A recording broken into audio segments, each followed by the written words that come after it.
Equilibrium में एक बार फिर से सभी लोगों का वेलकम किया जाता है और इस क्लास का टॉपिक रहेगा सॉल्ट हाइड्रोलिसिस। हाइड्रोलिसिस के लिए सॉल्ट को पानी में घोलना पड़ेगा और मेरा सबसे पहला प्रश्न, एसिड को पानी में घोलते हैं, सोल्यूशन एसिडिक होता है, पीएच 7 से कम होता है। बेस को पानी में घोलते हैं, सोल्यूशन बेसिक होता है, पीएच 7 से ज्यादा होता है। साल्ट को पानी में घोलेंगे तो क्या इसका पीएच 7 होगा, क्या सोल्यूशन न्यूट्रल होगा? ठीक है, ये एक छोटा सा प्रश्न है। एसिड का सोल्यूशन एसिडिक है, बेस का सोल्यूशन बेसिक है, तो साल्ट का सोल्यूशन न्यूट्रल होना चाहिए। कुछ ऐसा दिमाग में थोड़ा सा रहता है सब लोगों के। यहां पर हम कहेंगे कि साल्ट 4 तरह का होता है। Salt of strong acid and strong base. Example के तौर पर NaCl। NaCl कैसे बना है? NaOH और HCl के रिएक्शन से मिलकर के NaCl और वाटर बना है। ये एसिड है, ये बेस है, ये सॉल्ट है। एसिड बेस को हम जो है साल्ट का पेरेंट्स मानते हैं। बाकी लोगों का हमको नहीं पता है, लेकिन हम पर्सनली, मेरा व्यू, हम एसिड बेस को जो है साल्ट का पेरेंट्स मानते हैं। ये साल्ट के पेरेंट्स है। ये मम्मी, एसिड को चलो मम्मी बना दी और इसको जो है पापा बना दिए, और ये जो है का बच्चा है सॉल्ट। तो सॉल्ट का जो कैरेक्टर है वो डिपेंड करता है कि उसके मम्मी और पापा कैसे हैं, मतलब एसिड कैसा है, बेस कैसा है। इसीलिए सॉल्ट को हम 4 कैटेगरी में पहले डिवाइड करेंगे। Salt of strong acid and strong base like NaCl, and salt of weak acid and weak base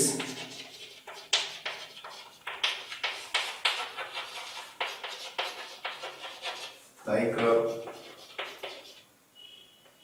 CH3 COO NH4 ammonium acetate. Acidic acid एक कमजोर एसिड है और NH4OH एक कमजोर बेस है। दोनों को मिला दो तो सॉल्ट बनेगा, वो अमोनियम एसिटेट होगा। कमजोर एसिड और कमजोर बेस का सॉल्ट है।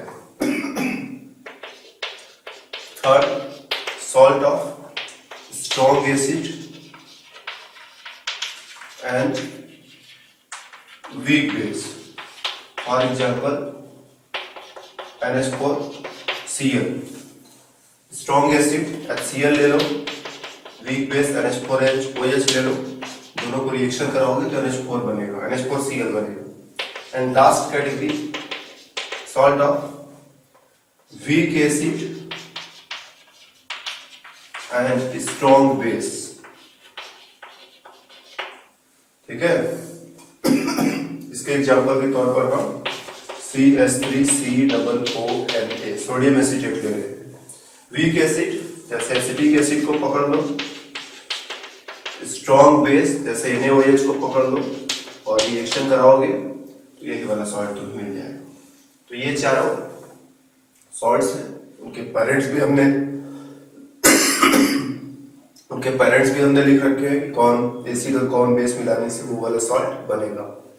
तो पेरेंट्स के बेसिस पर सॉल्ट को हमने 4 कैटेगरी में डिवाइड कर दिया। स्ट्रॉन्ग एसिड स्ट्रॉन्ग बेस से बना हुआ, वीक एसिड वीक बेस से बना हुआ, ये स्ट्रॉन्ग ये वीक, या फिर ये वीक ये स्ट्रॉन्ग। 4 तरह का सॉल्ट है। और मेरा कहना है कि जो मम्मी पापा है और ये जो उनका बच्चा है, बच्चे में वैसे ही गुण होंगे जैसे कि मम्मी पापा में रहे होंगे। तो जब हमारा सॉल्ट ये वाला है, स्ट्रॉन्ग बेस वाला, इसका सोल्यूशन बनाएंगे, ठीक है, तो इसका सोल्यूशन जो है बेसिक होगा।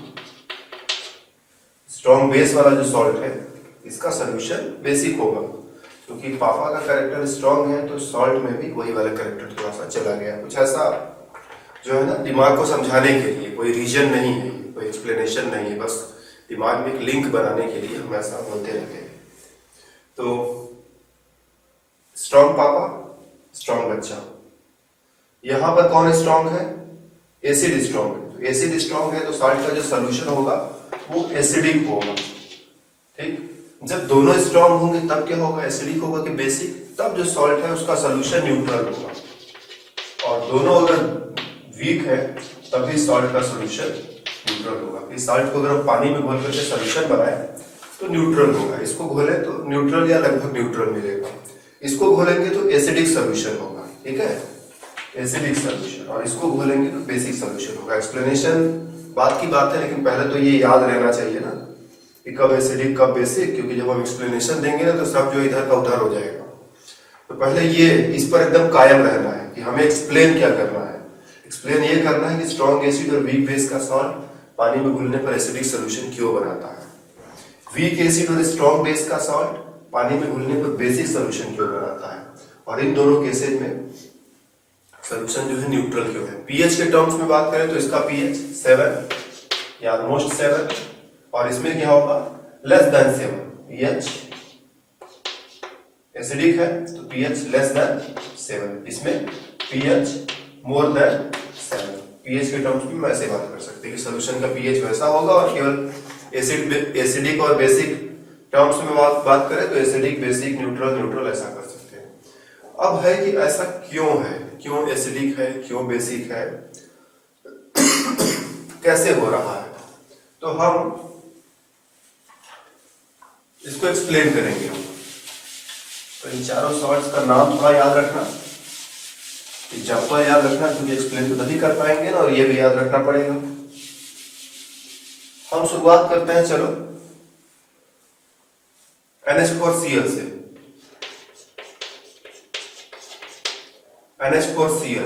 NH4Cl को पानी में जैसे ही घोलेंगे तो सबसे पहले सॉल्ट है, सॉल्ट जो है स्ट्रॉन्ग इलेक्ट्रोलाइट होता है, पूरी तरह से आयन में टूटेगा। हम मान के चलेंगे कि कोई भी मॉलिक्यूल नहीं बचा और पूरी तरह से हमें आयंस जो है पूरी तरह से सारे मॉलिक्यूल्स आयंस में कन्वर्ट हो गए। अब ये आयंस बन गए, ये पानी के साथ रिएक्शन करने की कोशिश करेंगे। पानी में घोल रखा है तो पहले तो आयंस बनेंगे, फर्स्ट स्टेप इज आयोनाइजेशन, ये तो होगा ही होगा, सॉल्ट है पानी में घोलेंगे तो आयोनाइजेशन होगा ही होगा। सेकेंड स्टेप ये आयन पानी के साथ रिएक्शन करने की कोशिश करेंगे। सफल होगा कि नहीं सफल होगा वो कोशिश, ये बात की बात है, लेकिन कोशिश जरूर करेंगे।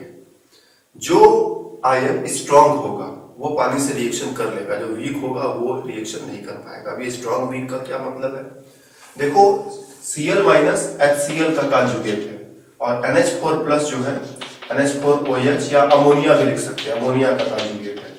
तो HCl जो है स्ट्रॉन्ग एसिड होता है, स्ट्रॉन्ग एसिड का कॉन्जुगेट बेस वीक होता है, तो ये एक वीक बेस है, ठीक है। HCl एक स्ट्रॉन्ग एसिड है तो उसका कॉन्जुगेट बेस जो होगा वो वीक होगा। क्यों वीक है, लिख दो, because it is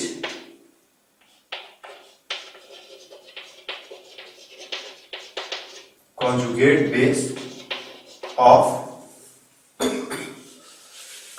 base of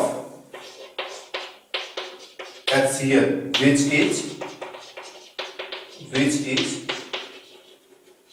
strong acid।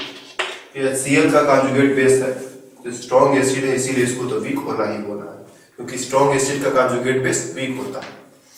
NH4 plus का स्टोरी क्या है, हम इसको NH4OH से भी मान सकते हैं कि NH4OH से डिराइव हुआ है, या फिर ये भी मान सकते हैं कि अमोनिया से डिराइव हुआ है, दोनों से मान लो, किसी से भी मान लो। ये वीक बेस है तो वीक बेस का कॉन्जुगेट स्ट्रॉन्ग एसिड होगा, ठीक है। कॉन्जुगेट के लिए हम OH माइनस का यूज कर रहे हैं, OH माइनस हटा दिया तो कॉन्जुगेट हो गया। तो अगर ये वीक बेस है तो ये स्ट्रॉन्ग एसिड होना चाहिए, तो ये क्या है, स्ट्रॉन्ग एसिड, करेक्ट। क्यों है ऐसा ही पूरा रीजन यहाँ पे लिख देंगे, क्योंकि ये क्या है, इस कॉन्जुगेट ऑफ, किसका कॉन्जुगेट है, NH4OH या अमोनिया का कॉन्जुगेट है, जो कि एक वीक बेस है, इसीलिए इसका एसिड का स्ट्रॉन्ग होगा ही होगा। दोनों पानी से रिएक्शन करने जाएंगे, ये फेल हो जाएगा क्योंकि ये वीक है, ये पानी से रिएक्शन नहीं कर पाएगा। ये पानी के साथ रिएक्शन करेगा, पानी के पास जाएगा और जा करके पानी से रिएक्शन करेगा, NH4 plus and H2O। Reaction में क्या होगा कि NH4 प्लस आयन अपना H प्लस इसको थमा देगा और हो जाएगा NH3 प्लस H2O। ये लीजिए H3O+, और जब सॉल्यूशन में H3O+ आयन बनता है या H3O+ आयन बढ़ने लगता है तो वो सॉल्यूशन एसिडिक होता ही होता है। यही रीजन है कि ये सॉल्यूशन एसिडिक है, ठीक है ना। ये वीक बेस था, पानी से रिएक्शन नहीं कर पाया, ये स्ट्रॉन्ग एसिड है, पानी से रिएक्शन करेगा, अपना प्रोटॉन पानी को दे देगा, पानी जो है प्रोटॉन लेकर के H3O+ में कन्वर्ट हो गया, और जैसे ही H3O+ बना सॉल्यूशन एसिडिक हो गया, क्योंकि ये एसिडिक कैरेक्टर के लिए जिम्मेदार है। अगर OH- आयन, हाइड्रोक्सिल आयन बढ़ेंगे तो सॉल्यूशन बेसिक हो जाएगा। तो ये है रीजन। तो इसी को लोकेट करना है कि ये स्ट्रॉन्ग है कि वीक है। जो स्ट्रॉन्ग वाला पार्ट है वही जाकर के रिएक्शन करता है पानी से, और इसी रिएक्शन को हम बोलते हैं कि ये हाइड्रोलिसिस है। हाइड्रोलिसिस ये वाला स्टेप है, ये स्टेप हाइड्रोलिसिस नहीं है, ये तो होगा ही होगा। इसके बाद वाला स्टेप हाइड्रोलिसिस कहलाता है, ठीक है। बाद वाला स्टेप जो है वो हाइड्रोलिसिस कहलाता है। यही हाइड्रोलिसिस है, इसी को हम सॉल्ट हाइड्रोलिसिस बोलते हैं। Hydrolysis of the salt means salt का आयन जो है पानी के साथ रिएक्शन करके सॉल्यूशन को एसिडिक या बेसिक बनाने की कोशिश करता है, जिसे हम सॉल्ट हाइड्रोलिसिस कहते हैं, ठीक है। अब हम दूसरा वाला केस पकड़ ले इसी तरह से। ये तो अपना स्ट्रॉन्ग एसिड वीक बेस का सॉल्ट था, तो स्ट्रॉन्ग एसिड है तो एसिडिक होना ही था, और एसिडिक क्यों है उसको हमने ऐसे एक्सप्लेन किया। इसी तरह से अगर वीक एसिड है तो week acid strong base CH3 COONA, पहला स्टेप आयोनाइजेशन, पानी में गया और जो है जाकर के आयोनाइज हुआ। ये वीक है, क्यों वीक है? क्योंकि NaOH का कॉन्जुगेट है। NaOH बहुत स्ट्रॉन्ग बेस होता है, इसीलिए ये एक वीक एसिड का काम करेगा। और ये CH3COOH एसिटिक एसिड का कॉन्जुगेट है। एसिटिक एसिड वीक एसिड है, इसीलिए स्ट्रॉन्ग बेस होगा और जाकर के पानी से रिएक्शन करेगा, और हाइड्रोलिसिस हो रहा है। पानी से रिएक्शन करेगा, H+ खुद ले लेगा, तो हो जाएगा CH3COOH and hydroxyl ion.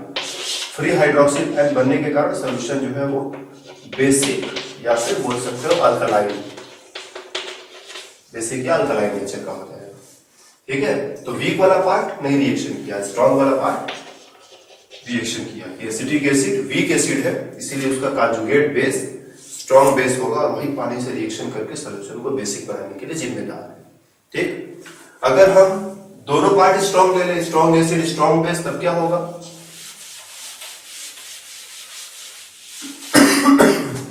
Like NaCl पानी में डालेंगे तो पहला स्टेप Na+Cl- तो बनेगा ही बनेगा, तो बहुत ही निश्चित सा चीज है, बना। Na+ ये स्ट्रॉन्ग बेस NaOH से आया हुआ है, Cl- स्ट्रॉन्ग एसिड HCl से आया है। एसिड स्ट्रॉन्ग है तो ये वीक बेस कहा जाएगा। बेस भी स्ट्रॉन्ग था तो ये वीक एसिड कहा जाएगा।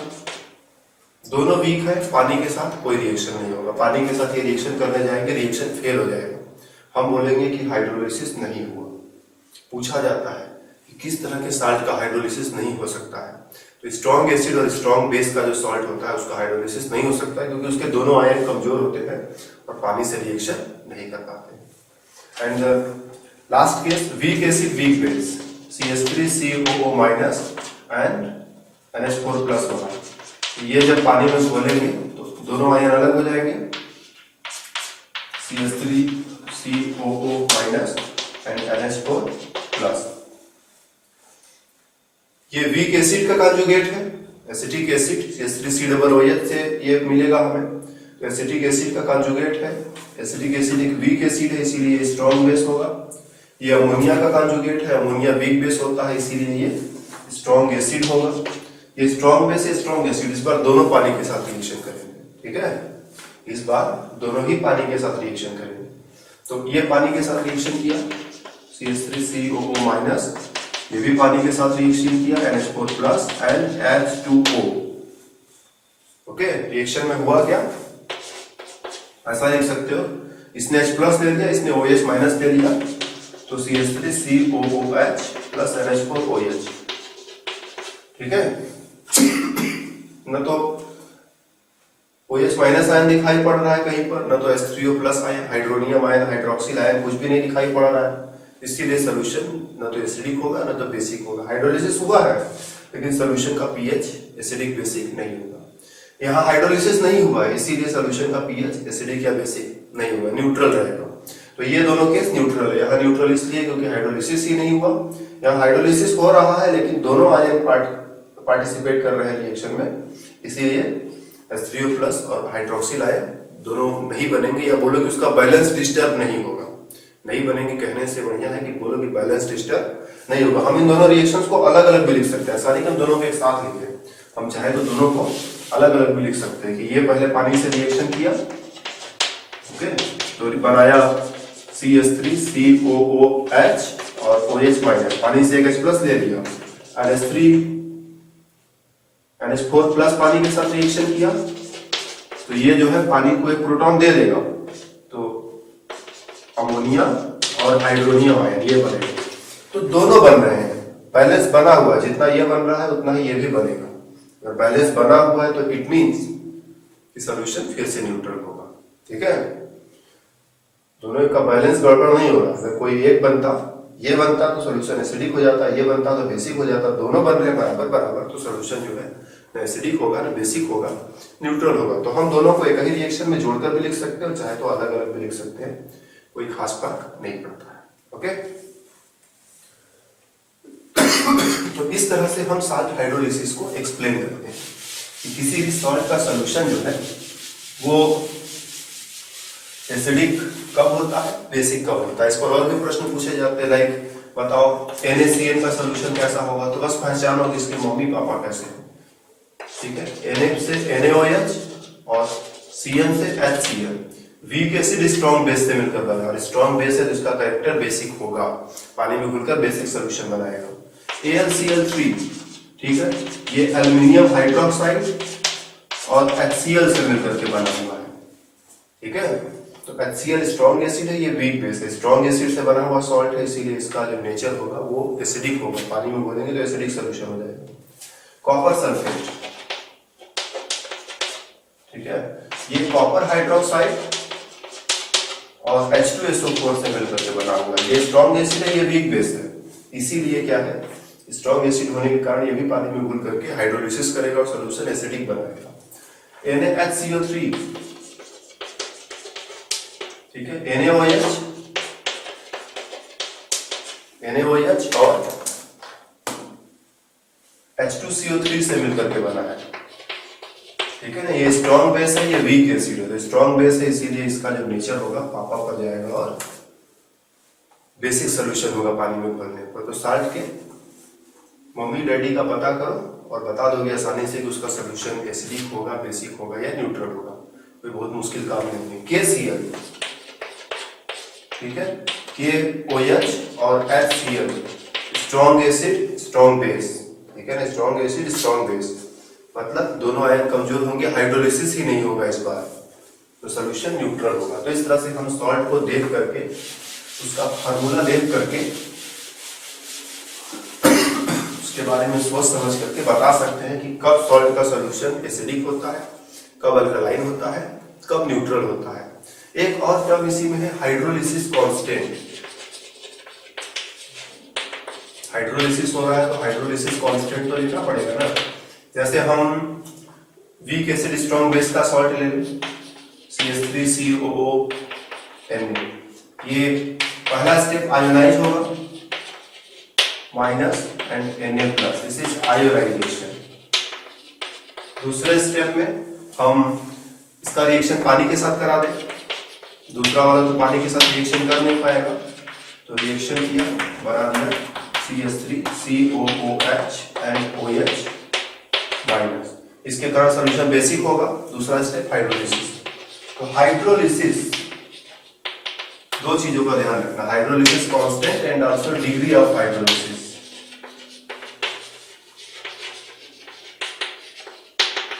Degree of hydrolysis, degree of hydrolysis क्या है, जैसे डिग्री ऑफ डिसोसिएशन था कि कितना फ्रैक्शन, ये आयन जितना बना है, ये आयन तो पूरा का पूरा बना है ना, ये तो स्ट्रॉन्ग इलेक्ट्रोलाइट है, पूरी तरह से आयन में कन्वर्ट हो जाएगा, जितना लेंगे एक भी नहीं बचेगा, सब आयन में कन्वर्ट हो गया। लेकिन सारे आयन पानी से रिएक्शन नहीं कर पाएंगे। अगर मान लो 100 आयन है तो 100 में से 2-4 आयन ही पानी से रिएक्शन करेंगे, बाकी सब उसी तरह से पड़े रहेंगे। तो जो डिग्री ऑफ हाइड्रोलिसिस है बहुत कम होता है, 2%, 4%, इवन और भी कम होता है, 0.2% कभी कभी ऐसा चलता है, 0.005% ऐसा। तो degree of hydrolysis degree of dissociation की तरह, अगर डिग्री ऑफ डिसोसिएशन समझते हो तो डिग्री ऑफ हाइड्रोलिसिस अपने आप बन जाएगा कि फ्रैक्शन ऑफ द सॉल्ट जिसका हाइड्रोलिसिस हो जाता है उसी को हम डिग्री ऑफ हाइड्रोलिसिस बोलेंगे। और इसमें भी हम इक्विलिब्रियम उसी तरह से लिखेंगे कि अगर इसका कंसंट्रेशन इनिशियली C था तो ये पूरी तरह से इसका कंसंट्रेशन अगर C मोल पर लीटर है तो ये भी C बनेगा, ये भी C बनेगा, और ये हो गया 0। क्यों 0 हो गया? क्योंकि पानी में घोलने के बाद एक भी मॉलिक्यूल नहीं बचेगा, सब आयंस में कन्वर्ट होगा। अब ये आयन इधर रिएक्शन करेगा। अगर hydrolysis degree of hydrolysis alpha हो तो फिर से हम लिखेंगे कि C minus C alpha and C alpha and C alpha. समझ लो इस अल्फा का मतलब क्या है, ये लिखना हमने तुम्हें सिखाया है। इसका कंसंट्रेशन इतना था और degree of hydrolysis is only alpha, तो 1 मोल आयन रहेगा तो 1 मोल में से सिर्फ अल्फा मोल ही हाइड्रोलिसिस करेगा, 2 मोल में से 2 अल्फा, 3 मोल में से 3 अल्फा, तो C मोल में से C अल्फा मोल रिएक्शन करेगा। तो इतना मोल हाइड्रोलिसिस में खर्च हो गया तो इसमें से इसको माइनस कर दिया और इतना बचा हुआ है, और इसका कंसंट्रेशन ये, इसका कंसंट्रेशन ये। अगर हम हाइड्रोलिसिस कांस्टेंट KH लिखना चाहें तो इसका कंसंट्रेशन डिवाइडेड बाय इसका कंसंट्रेशन, पानी का कंसंट्रेशन हम लिखते नहीं है, तो CH3COOH multiplied by concentration of hydroxyl ion divided by concentration of this acetate ion. ठीक है, ये है। और इसको हम प्रूव कर सकते हैं that it is equal to KW by KA। हम आसानी से प्रूव कर सकते हैं कि KW बाई KA। कैसे प्रूव कर सकते हैं? KW का वैल्यू वहां रखो, KA का वैल्यू रखो, देखोगे कि इतना ही आ जाएगा। KW का वैल्यू क्या होता है? ये होता है H3O plus ion concentration and OH minus ion concentration. यहाँ पर एसिड कौन सा है? एसिटिक एसिड है। एसिटिक एसिड के लिए डिसोसिएशन कांस्टेंट का वैल्यू आप जरा रख करके देखो नीचे की तरफ, एसिटिक एसिड का डिसोसिएशन कांस्टेंट, एसिटिक एसिड का डिसोसिएशन कहीं लिखना पड़ेगा हमें ना, कहाँ लिखते? बोर्ड तो हमारा भर गया, ऊपर ही में लिख देते हैं कि ये एसिटिक एसिड है आपका, पानी में घोलेंगे तो H2O के साथ मिल करके ये बनाएगा एसिटेट आयन और हाइड्रोनियम आयन। ठीक है, KA it is equal to concentration of this into concentration of this divided by concentration of this। तो CH3COO माइनस का कंसंट्रेशन, हाइड्रोनियम आयन का concentration divided by acetate ion का concentration. ये acetate sorry acetic acid का concentration, not acetate ion. ठीक है, acetic acid का dissociation लिखा, डिसोसिएशन कांस्टेंट लिखा, KA की जगह यहाँ इतना रख दो, KA की जगह इतना रख दो तो हो जाएगा CH3COO minus H3O plus this divided by CH3COOH। ये तो कैंसिल हो गया और ये ऊपर चला आएगा। जब ये ऊपर चला आएगा तो बिल्कुल इसी के जैसा हमें मिल जाएगा। Means I can write KH is equal to KW by KA। ये किसका KA है? तो एसिड का, इस वीक एसिड का जिसने साल्ट को बनाने में मदद किया है, जो साल्ट का मम्मी या पापा रहा होगा, ये उस एसिड का KA है। इसी तरह से अगर हमारा वीक बेस का सॉल्ट होगा तो यहाँ पर KB दिखाई पड़ेगा। वीक एसिड वीक बेस दोनों का सॉल्ट होगा तो यहाँ पर KA और KB दोनों दिखाई पड़ेगा, और उसको भी आसानी से प्रूव कर सकते हैं। तो ये वीक एसिड का सॉल्ट था। ठीक है, weak acid and strong base. तो जब ये वीक एसिड रहेगा तो यहाँ पर KA दिखाई पड़ेगा। अगर सॉल्ट में वीक बेस रहेगा तो यहाँ KB दिखाई पड़ेगा। जब वीक एसिड वीक बेस दोनों मिलकर के सॉल्ट बनाएंगे तो यहाँ KA और KB दोनों दिखाई पड़ेगा। तो KH का वैल्यू हम तीनों के लिए लिख सकते हैं। वीक एसिड का सॉल्ट है, दूसरा वाला पार्ट अपने आप समझ जाना। जब हमने वीक एसिड बोला तो अपने आप समझ जाओ कि इधर वाला पार्ट स्ट्रॉन्ग बेस तो होगा। तो वीक एसिड का सॉल्ट है यहाँ KA, वीक बेस का सॉल्ट होगा तो यहाँ KB, और अगर वीक एसिड वीक बेस दोनों मिलकर के सॉल्ट बनाए हैं तो यहाँ पर KA और KB दोनों होगा। तो KH के लिए हमारे पास 3 रिलेशनशिप है। तो तो डिपेंड करता है कि सॉल्ट कैसा है। तो इस सॉल्ट के लिए ये रिलेशन है, और बाकी के दो तरह के सॉल्ट्स के लिए दो और रिलेशन, एक के लिए KW/KB आएगा और एक के लिए KW/KA एंड KB दोनों होगा। और एक सॉल्ट का तो हाइड्रोलिसिस होगा ही नहीं, इसलिए उसके लिए कुछ करने की जरूरत ही नहीं पड़ेगी, चार में से एक का हाइड्रोलिसिस नहीं होता। तो सिर्फ तीन के बारे में सोचना, चौथे के बारे में हमें सोचना ही नहीं है। ओके, तो ये याद रखना है। फिर हमारे पास KW के लिए तीन इक्वेशन है, क्या? KW is equal to KH is equal to KW/KA, KH is equal to KW/KB and KH is equal to KW/KA into KB। ये किसके लिए है? वीक एसिड और वीक बेस के सॉल्ट के लिए। ये किसके लिए है? वीक बेस और स्ट्रॉन्ग एसिड के सॉल्ट के लिए है, और ये वीक एसिड और स्ट्रॉन्ग बेस के सॉल्ट के लिए है। और स्ट्रॉन्ग एसिड स्ट्रॉन्ग बेस के सॉल्ट का तो हाइड्रोलिसिस होगा ही नहीं, इसलिए वहां पर कुछ लिखने की जरूरत नहीं है। ठीक, हम अल्फा का वैल्यू भी निकाल सकते हैं। हम लोग जो है अल्फा का वैल्यू भी निकाल सकते हैं, और अल्फा का वैल्यू निकाल करके हम ये देखेंगे कि जो अल्फा है, जैसे वहां पर डिग्री ऑफ डिसोसिएशन था, वो कंसंट्रेशन के ऊपर डिपेंड करता था। किस पर डिपेंड करता था? डिग्री ऑफ डिसोसिएशन के लिए हमने प्रूव किया था, degree of dissociation is equal to √KA/C prove किया था, याद है? ये डिग्री ऑफ डिसोसिएशन 1/कंसंट्रेशन के स्क्वायर रूट पर डिपेंड करता। तो यहां भी ऐसा ही देखने को मिलेगा कि अल्फा का वैल्यू 1/कंसंट्रेशन पर डिपेंड करेगा, बस जहां Ka है वहां पर KH दिखाई पड़ेगा। तो alpha is equal to KH/C। किसके लिए? वीक एसिड के सॉल्ट के लिए। ठीक, वीक बेस के सॉल्ट के लिए भी ऐसा ही रिलेशन आएगा। लेकिन अगर सॉल्ट में वीक एसिड और वीक बेस दोनों है तो ये कंसंट्रेशन C दिखाई नहीं पड़ेगा। तब हमारा जो होगा, अगर सॉल्ट हमारा weak acid and weak base दोनों का है, तो तब जो अल्फा का वैल्यू डायरेक्ट √KH के इक्वल होगा। यहाँ पर C दिखाई नहीं पड़ेगा, मतलब इस केस में डिग्री ऑफ हाइड्रोलिसिस जो है वो सोल्यूशन के कंसंट्रेशन पर नहीं डिपेंड करता। हाइड्रोलिसिस उतना ही होगा जितना होना है, चाहे तुम सोल्यूशन में कितना भी पानी मिलाओ। यहाँ क्या है कि जितना ज्यादा पानी मिलाओ तो उतना ज्यादा हाइड्रोलिसिस होगा। लेकिन इन दोनों केसेस में अगर केवल एसिड वीक है या केवल बेस वीक है, सॉल्ट को बनाने वाले पेरेंट्स में अगर केवल एसिड वाला पार्टनर वीक है तब भी अल्फा का वैल्यू इतना ही आएगा।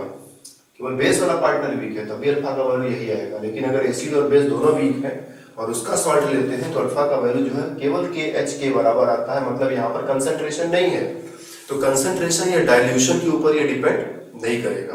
पोस्टवाल डाइल्यूशन लॉ से थोड़ा कंपेयर करो, पोस्टवाल डाइल्यूशन लॉ जैसा आया था वैसा ही रिजल्ट यहाँ भी आएगा। लेकिन इसके लिए नहीं आएगा, इसमें C नहीं दिखाई पड़ेगा, और C नहीं दिखाई पड़ेगा इट मीन्स हो गया काम ना। यहाँ पर C नहीं दिखाई पड़ रहा है मतलब कंसंट्रेशन पर डिपेंड नहीं करेगा। हम प्रूव कर सकते हैं, ऐसी बात नहीं है, केवल दूर से नहीं प्रूव कर सकते। ठीक है, देखो जैसे हम सोडियम एसीटेट को लीजिए, तो सोडियम एसीटेट आयन में टूटा, एसीटेट आयन पानी के साथ रिएक्शन किया, रिएक्शन करके क्या बनाएगा?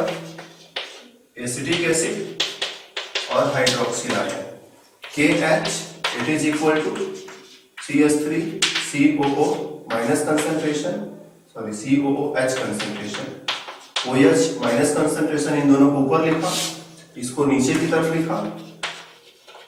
ठीक है, हम जानते हैं ये C मोल रहेगा, C में से C अल्फा जाएगा तो C अल्फा इधर दिखाई पड़ेगा। जस्ट इसको लिखो C alpha into C alpha by C minus C alpha. इसका वैल्यू लिख दिया, इसका वैल्यू लिख दिया, इसका भी कंसंट्रेशन लिख दिया।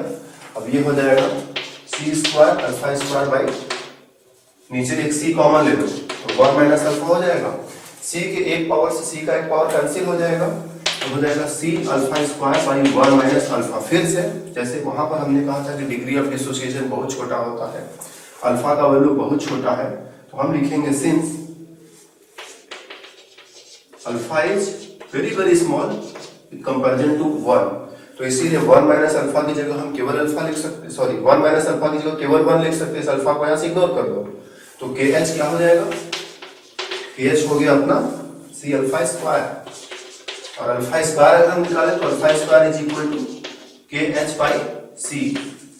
अल्फा स्क्वायर जो है के एच बाई सी हो जाएगा, और अल्फा का वैल्यू निकाले तो अल्फा जो है रूट ओवर के एच। बिल्कुल ऐसा ही डेरिवेशन हम दूसरे वाले सॉल्ट में कर लेंगे। ये सॉल्ट किसका था? ये वीक एसिड का सॉल्ट था, weak acid and strong base. और इसका अपोजिट डेरिवेशन हम स्ट्रॉन्ग एसिड और वीक बेस वाले में कर लेंगे, तो उसमें भी रिजल्ट यही आएगा। यहीं पर आकर के हम फिर रुकेंगे। तो इसमें सी दिखाई पड़ रहा है, मतलब कंसंट्रेशन के स्क्वायर रूट के इनवर्सली प्रोपोर्शनल है, या फिर बोलेंगे डाइल्यूशन के डायरेक्टली प्रोपोर्शनल है। जितना पानी मिलाओगे उतना ज्यादा हाइड्रोलिसिस होगा, ठीक है। और अगर हमारा सॉल्ट ये तो हो गया, जब कोई एक पार्टनर वीक होगा तब, अगर ये वाला पार्टनर वीक है या केवल ये वाला पार्टनर वीक है, दोनों में से कोई एक वीक है, तब जो है यहाँ कंसंट्रेशन दिखाई पड़ेगा। लेकिन अगर दोनों वीक है तो कंसंट्रेशन दिखाई नहीं पड़ेगा। कैसे नहीं दिखाई पड़ेगा तो भी हम दिखाते हैं तुम्हें। हम देख सकते हैं, अगर वीक एसिड और वीक बेस का सॉल्ट पकड़े CH3COO NH4 अमोनियम एसिटेट, पहले स्टेप में आयोनाइजेशन होगा, आयन बने अपने, और अब ये आयन जो है पानी के साथ रिएक्शन करेंगे। दोनों, एक पानी का H+ ले लेगा और दूसरा जो है पानी का OH- ले लेगा, तो CH3COOH और NH4OH टाइप का हमने बना दिया। फिर से बात वही है, इसका कंसंट्रेशन C है, इसका भी कंसंट्रेशन C है, दोनों का हाइड्रोलिसिस एक साथ हो रहा है, तो C माइनस सी अल्फा ये भी होगा, C माइनस सी अल्फा ये भी होगा, C अल्फा इधर and KH is equal to this into this concentration of acetic acid, concentration of NH4OH divided by concentration of these two ions। पानी को लेंगे नहीं, क्योंकि पानी जो है अपना एक्सेस में होता है, उसका कंसंट्रेशन कोई खास चेंज नहीं होगा। हम बोलेंगे पानी के कंसंट्रेशन में कोई सिग्निफिकेंट चेंज नहीं हो रहा है, पानी का कंसंट्रेशन कांस्टेंट है, इसलिए वो यहाँ नहीं है बल्कि इसके अंदर चला गया है। तो आप इसका वैल्यू रख दो तो हो जाएगा C alpha into C alpha, नीचे C minus C alpha and C minus C alpha.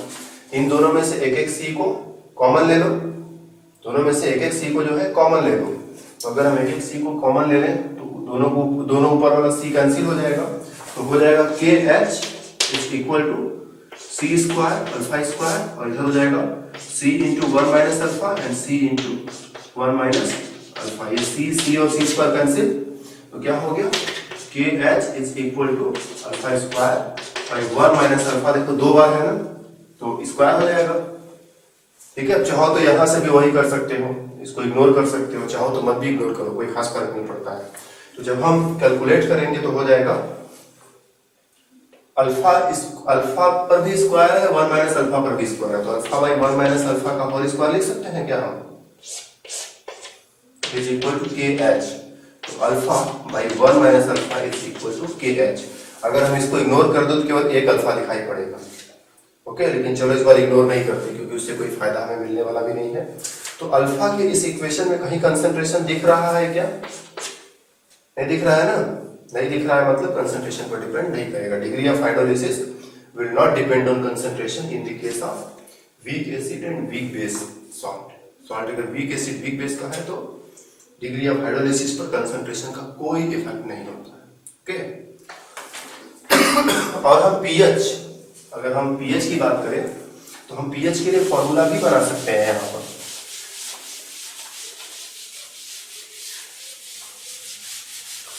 PH का तो हमने क्वालिटेटिव एस्टिमेशन कर दिया था, बस ये बता दिया था कि भाई 7 से ऊपर होगा कि 7 से नीचे होगा कि 7 होगा, तो बता ही दिया था।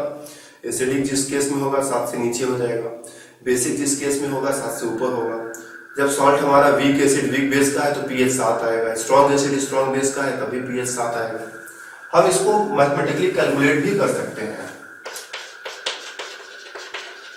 PH calculation. एक एग्जांपल लेंगे, बाकी दोनों का फॉर्मूला डायरेक्ट लिख देंगे हम। तो सपोज हम CH3COO Na पानी में मिलाते हैं आयोनाइजेशन देन हाइड्रोलिसिस। हाइड्रोलिसिस होगा तो क्या हो जाएगा, ये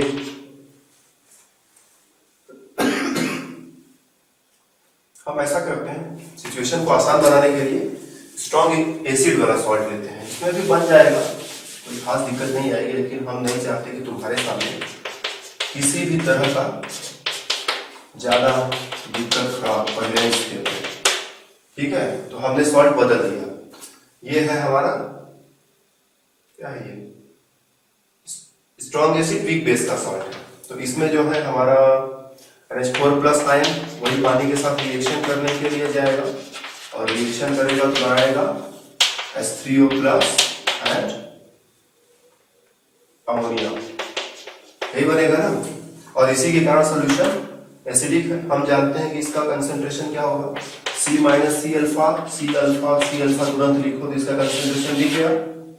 अब अल्फा का वैल्यू क्या है इस केस में, इस केस में अल्फा का वैल्यू होता है √KH/C। ओके, हम वो लिख सकते हैं। KH का वैल्यू क्या होता है, KH का वैल्यू जो होता है वो होता है KW/KB, सब इसी में यूज करेंगे हम। तो अल्फा की जगह ये लिखेंगे और KH की जगह ये लिखेंगे। तो पहले KH के बदले में हम ये लिख देते हैं, तो हो जाएगा √KW/KB/C, ऐसा हो जाएगा। अब अल्फा के बदले में ये चीज यहां लिख दो, तो C अल्फा जो है वो किसके इक्वल हो जाएगा, तो हम लिखेंगे कि H3O+ आयन का जो कंसंट्रेशन है that is equal to C into alpha, and that is equal to C into alpha के बदले ये वैल्यू रखो KW/KB/C। इस C को अंदर भेज दो, जब अंदर C का स्क्वायर होता है बाहर आके C हो जाता है, जब C बाहर है तो अंदर जा करके C का स्क्वायर हो जाएगा, एक C से एक C कैंसिल हो जाएगा, जो दिखाई पड़ेगा KW/KB/C। ये है हाइड्रोनियम आयन का कंसंट्रेशन। इसको pH के फॉर्मूले में रखो, pH हाजिर है तो pH का फॉर्मूला पर रखें। तो यहां तक हम लिखना जानते हैं, बस इसी का वैल्यू हमने एक स्टेप ऐसे कैलकुलेट कर लिया कि H3O+ concentration in C alpha, C को यहां रखा, फिर बाद में अंदर भेज दिया हमने, और अल्फा का वैल्यू ये वाला रखेंगे, लेकिन KH को हम इससे रिप्लेस कर देंगे, KH की जगह KW/KB लिख दिया, C अपनी जगह मौजूद है, अल्फा का ये वैल्यू यहाँ रखा, C का वैल्यू यहाँ रख के उसको अंदर भेज दिया, एक C से एक C कैंसिल कराया, इतना है। अब इस वैल्यू को हम pH के फॉर्मूले में डालेंगे, इस वैल्यू को pH के फॉर्मूले में बस रख दो। pH is equal to minus log H3O+, this is equal to minus log, यही हो जाएगा, H3O+ की जगह ये लिख देना है, तो KW/KB/C। ये स्क्वायर रूट का मतलब होता है टू द पावर 1/2, ठीक है। स्क्वायर रूट का सिंपल सा मतलब होता है, तुम लोगों को पता होना चाहिए कि जब भी स्क्वायर रूट है तो इसको हटा के हम पावर 1/2 लिख सकते हैं। तो अब लॉग को सॉल्व करना है। लॉग के लिए फॉर्मूला होता है कि log m to the power n is equal to n into log m। इसको पीछे मल्टीप्लाई कर देना है, तो पावर जो 1/2 है इसको यहाँ मल्टीप्लाई कर दो, जाएगा -1/2 into log KW/C/KB। अब लॉग के लिए एक और फॉर्मूला होता है कि अगर हमारे पास log x into y z type का कुछ है, तो जो मल्टीप्लाइड है वो प्लस में हो जाते हैं, जो डिवाइडेड है वो माइनस में हो जाते हैं। तो इसको जब हम लिखेंगे, डिटेल में लिखेंगे, तो इसको हम सॉल्व करेंगे तो हो जाएगा ये log x plus log y minus log z। जो मल्टीप्लाइड है प्लस प्लस, जो डिवाइडेड है वो माइनस में होता है, ये लॉग का फॉर्मूला चलता है। उस फॉर्मूले को यूज करो तो -1/2 ब्रैकेट के बाहर रखते हैं, ये हो जाएगा log KW, ये क्या हो जाएगा, माइनस में होगा, पहले में C को लिख रहे हैं, माइनस log KB, और ठीक है, फिर पहले इसको भी लिख सकते हो, ऐसा कुछ है नहीं, बस हमने लिख दिया कि दोनों थोड़ा K वाले पास में रहे और C वाला बाद में आगे चला जाए, तो प्लस log C, ठीक है ना। कुछ ऐसा रूल नहीं किसी को पहले लिखा था, हमने इसलिए लिख दिया कि भाई ये K है, ये भी K है, दोनों K वाले आस पास रहेंगे तो इनको आराम रहेगा। तुम चाहो तो दूर भी लिख सकते हो, ऐसे ही लिख लो, कोई कंफ्यूजन नहीं है। तो C को पहले से लिख सकते हो log C minus log KB, ऐसा भी लिख सकते हैं कि जो मल्टीप्लाइड था प्लस में करते हैं, जो डिवाइडेड था वो माइनस में कर दिया। अब पीएच का फॉर्मूला याद है, पीओएच का फॉर्मूला याद है, जरा याद करो। जब हमारे पास log minus log H plus होता है तो इसको हम पी एच लिख देते हैं, minus log O H minus होता है तो उसको हम पी ओ एच लिख देते हैं। तो ये माइनस लॉग के बी है तो इसको भी हम पी के बी लिख देंगे। ध्यान से देखो हमने क्या किया, इसको पी के बी लिख दिया, माइनस खत्म हो गया क्योंकि इस माइनस समेत इसका वैल्यू पी के बी लिख दिया। पी के बी इसी तरह से पी के ए भी लिख सकते हैं। अभी ये इस माइनस को अंदर मल्टीप्लाई कर सकते हैं, ठीक है। तो फिलहाल पहले मल्टीप्लाई नहीं कर रहे हैं, इसको हम एक बार और ऐसा उतार दे रहे हैं। लॉग के डब्ल्यू की जगह log K W, log c की जगह लॉग सी, ठीक है। अब देखो इस माइनस को हम अंदर मल्टीप्लाई कर देंगे। जब इस माइनस को हम अंदर मल्टीप्लाई करेंगे तो माइनस यहां से खत्म, ये भी माइनस में हो जाएगा, ये भी माइनस में हो जाएगा, ये भी माइनस में हो जाएगा। माइनस लॉग के डब्ल्यू को हम पी के डब्ल्यू बोलते हैं, ठीक है। तो ये हो गया पी के डब्ल्यू, करेक्ट। पी के डब्ल्यू का वैल्यू 14 होता है। कैसे हम जानते हैं ना, के डब्ल्यू जो है पानी का प्रोडक्ट है। कौन सा प्रोडक्ट है? पानी का आयनिक प्रोडक्ट। के डब्ल्यू जो हम यूज कर रहे हैं इतनी देर से बार बार, ये पानी का आयनिक प्रोडक्ट ही तो है। पानी का आयनिक प्रोडक्ट क्या होता है? 10 टू द पावर -14। जब हम minus log 10 to the power -14 करेंगे तो आंसर तो 14 आएगा ना। तो के डब्ल्यू का वैल्यू ये है और पी के डब्ल्यू जो है वो होता है माइनस लॉग के डब्ल्यू, मतलब minus log 10 to the power -14 is equal to 14। तो हम इसके बदले में पी के डब्ल्यू के बदले में 14 लिख सकते हैं, 14 भी लिख दो। तो हो गया 1/2 14 minus log c minus P के बी, ठीक है। ऐसा फॉर्मूला बना। अब इस 1/2 को अंदर तीनों में मल्टीप्लाई कर दो, तो जो फाइनल फॉर्मूला बनेगा, फाइनल फॉर्मूला यहां लिख देते हैं। फाइनल फॉर्मूला बनेगा वो क्या होगा, हम सारा कैलकुलेशन किसके लिए कर रहे हैं? पीएच के लिए कर रहे हैं। तो पीएच इज इक्वल टू, जब 1/2 को 14 में मल्टीप्लाई करेंगे तो 214 जो है, मतलब इस 2 से 14 को 7 बार में कैंसिल कराएंगे तो हो जाएगा 7 minus log c minus log P के बी, सॉरी माइनस पी के बी, लॉग नहीं है, पी के बी। तो पीएच का फॉर्मूला जरा ध्यान से देखो, 7 माइनस समथिंग माइनस समथिंग। तो 7 में से 2 बार थोड़ा थोड़ा घटाएंगे तो पीएच जो है 7 से नीचे हो जाएगा, मींस लेस देन। इसका मतलब ये देखो ना, लेस देन 7। और हम लोग पहले ही कह चुके थे कि NH4Cl जो है, NH4Cl को लेकर तो काम किए हैं। ये एसिड का सॉल्ट है, स्ट्रॉन्ग एसिड का सॉल्ट है, इसलिए इसका पीएच 7 से नीचे जाएगा। और इस फॉर्मूले को रखकर हम कैलकुलेट भी कर सकते हैं। हमें सिर्फ 2 चीज रखना है, कंसंट्रेशन का वैल्यू रखना है, पी के बी का वैल्यू रखना है, रख करके कैलकुलेट करो, पीएच इसका जो है चला आएगा। इसी तरह से जब ये वीक बेस का सॉल्ट था, इसीलिए पी के बी दिखाई पड़ रहा है। वीक एसिड का सॉल्ट होगा तब फॉर्मूला ऐसा दिखाई पड़ेगा, 7 plus log C plus P K A, दोनों प्लस में हो जाएंगे, बी की जगह ए हो जाएगा और दोनों प्लस में हो जाएंगे, मतलब पीएच जो है 7 से ज्यादा दिखाई पड़ेगा। तो इस बार हमने कोई फॉर्मूले का डेरिवेशन टाइप का नहीं किया, सिर्फ डायरेक्ट रिजल्ट लिख दिया।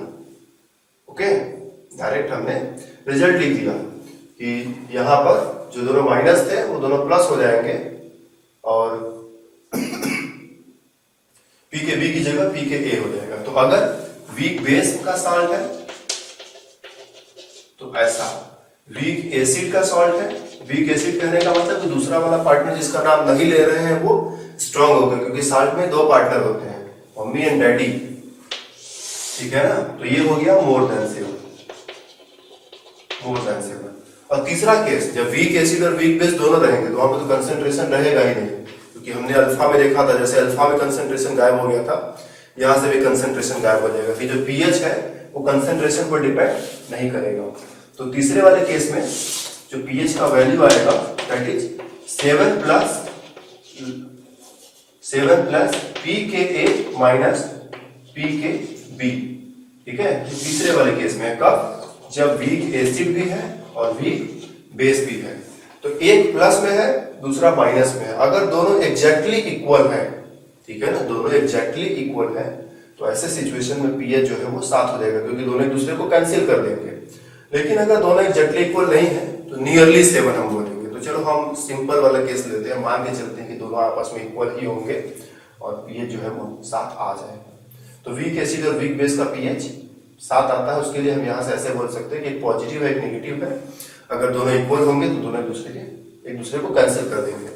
इक्वल तो ऐसे होता नहीं है बिल्कुल एग्जैक्टली, लेकिन नियरली इक्वल होता है, तो हम मान लेते हैं कि चलो इसका इफेक्ट इसके इफेक्ट से कैंसिल हो गया, बच गया केवल 7। तो वीक बेस है सॉल्ट के पेरेंट्स में, तो पीएच ऐसा। वीक एसिड है तो पीएच ऐसा, मतलब वीक एसिड है तो यहाँ पी के ए दिखाई पड़ेगा, वीक बेस है तो यहाँ पी के पी दिखाई पड़ेगा। वीक एसिड वीक बेस दोनों है तो पी के ए पी के बी दोनों दिखाई पड़ेगा, एक प्लस में एक माइनस में, और सी नहीं दिखाई पड़ेगा, यहाँ पर सी और सी दिखाई पड़ेगा। स्ट्रॉन्ग एसिड है तो पीएच 7 से कम और कम होता जा रहा है, स्ट्रॉन्ग बेस है तो पीएच 7 से ऊपर और ऊपर होता जा रहा है। ठीक है, कोई भी स्ट्रॉन्ग नहीं है, एक टर्म प्लस में और एक टर्म माइनस में। तो इन फॉर्मूलों का यूज करके हम चाहे तो पीएच कैलकुलेट कर सकते हैं, अगर कभी मान लो जरूरत पड़ गई तो कैलकुलेट कर लो। वैसे इतना एडवांस कैलकुलेशन करने की जरूरत जो है जल्दी पड़ेगी नहीं तुमको, मान करके चलो। सॉल्ट हाइड्रोलिसिस में जो जनरल क्वेश्चन होता है यही होता है कि तो सॉल्ट दे देगा, बस सोल्यूशन इसका एसिडिक होगा, बेसिक होगा कि न्यूट्रल होगा, इतना ही पूछते हैं। बहुत ज्यादा से ज्यादा KH का फॉर्मूला पूछ लेंगे, और भी थोड़ा उछल कूद मचाएंगे तो पूछेंगे कि जो डिग्री ऑफ डिसोसिएशन है बताओ कंसंट्रेशन पर डिपेंड करता है कि नहीं, तो बता देंगे कि जो तीसरा वाला केस है वीक एसिड वीक बेस है, उसी में जो degree of dissociation, sorry degree of hydrolysis और dissociation, degree of hydrolysis pH पर डिपेंड करता है कि नहीं, तो बोलेंगे तीसरा वाला जो केस है उसी में डिपेंड नहीं करता है। ठीक है, और भी उछल कूद मचाएंगे तो पूछेंगे कि बताओ कौन से साल्ट का हाइड्रोलिसिस नहीं होता है, तो बोलेंगे स्ट्रॉन्ग एसिड स्ट्रॉन्ग बेस के साल्ट का हाइड्रोलिसिस नहीं होता है। अब पीएच तो जो है फॉर्मूला तो हमने बनाया ही बनाया, एक का डिराइव भी करके दिखाया और बाकी दो हमने डायरेक्ट रिजल्ट लिखे हैं, एक डिराइव कराया उसके बेसिस पे 2 रिजल्ट डायरेक्ट लिखे। तो ये भी जो है ना एक बहुत इंपॉर्टेंट चीज होता है कि हम झूठ मूठ का क्यों फॉर्मूले 4-5 तो डिराइव करें। अगर एक फॉर्मूला हमें याद है उसी के बेसिस पर थोड़ा प्लस माइनस इधर उधर करके हम बाकी 2 फॉर्मूले याद रखते हैं, तो गलत क्या है इसमें? तो अच्छी बात है ना कि समय बच गया हमारा, जो रिजल्ट इसमें लाया है वही रिजल्ट इस पर भी अप्लाई कर दिया, इसमें भी सब कुछ वैसा ही करेंगे तो सब कुछ वैसा ही करेंगे तो वैसा ही रिजल्ट आएगा। बस यहाँ बेस वाला वीक पार्ट था तो के भी दिखाई रहा था, यहाँ पर के ए दिखाई पड़ेगा। जब दोनों पार्ट वीक होंगे तो के ए और के बी दोनों दिखाई पड़ेगा। यहाँ 7 से कम होना था, यहाँ 7 से ज्यादा होना था, यहाँ 7 होना था, तो एक प्लस में है और एक माइनस में है। तो इस तरह से हम लोग रिजल्ट को जो है डिराइव तो कर सकते हैं, लेकिन रिजल्ट को याद रखना भी जो है ना बड़ा जरूरी होता है। ठीक है, कैसे याद रखा जाए इसके लिए थोड़ा सा लॉजिक यूज करना पड़ता, तो उन्होंने लॉजिक तुम्हें बताया। 7 से कम मतलब दोनों माइनस में, 7 से ज्यादा मतलब दोनों प्लस में। 7 रखने का मतलब एक प्लस में एक माइनस में। वीक बेस है के बी यहाँ दिखेगा, वीक एसिड है के ए दिखेगा, दोनों वीक है के ए के बी दोनों दिखेगा। अगर स्ट्रॉन्ग एसिड का सॉल्ट है तो 7 से नीचे रखने के लिए दोनों माइनस करना पड़ेगा। ठीक है ना, 7 से स्ट्रॉन्ग बेस का सॉल्ट है तो 7 से ऊपर रखने के लिए दोनों प्लस करना पड़ेगा। दोनों में से कोई भी स्ट्रॉन्ग नहीं है, दोनों वीक है, तो एक को प्लस में और एक को माइनस में। तो ये सब छोटे छोटे लॉजिक्स अगर याद रखोगे ना, ये फॉर्मूला याद रखने में आसानी होगा। ओके, तो KH का वैल्यू याद रखो, अल्फा का वैल्यू थोड़ा याद रखो, फॉर्मूला कोशिश करो कि याद रहे। थोड़ा थोड़ा ज्यादा हो रहा है, 3 फॉर्मूले हो गए, लेकिन कोशिश करो कि याद किया जाए, याद रखा जाए, किया नहीं जाए, याद रखा जाए। याद रखने की कोशिश करो, याद करने की नहीं। तो याद रखा जाए, बाकी जो है हमको लगता है सॉल्ट वाला काम खत्म हो गया। तो चलो सॉल्ट का काम खत्म होता है, फिर से मिलते हैं इक्विलिब्रियम में अगले क्लास में।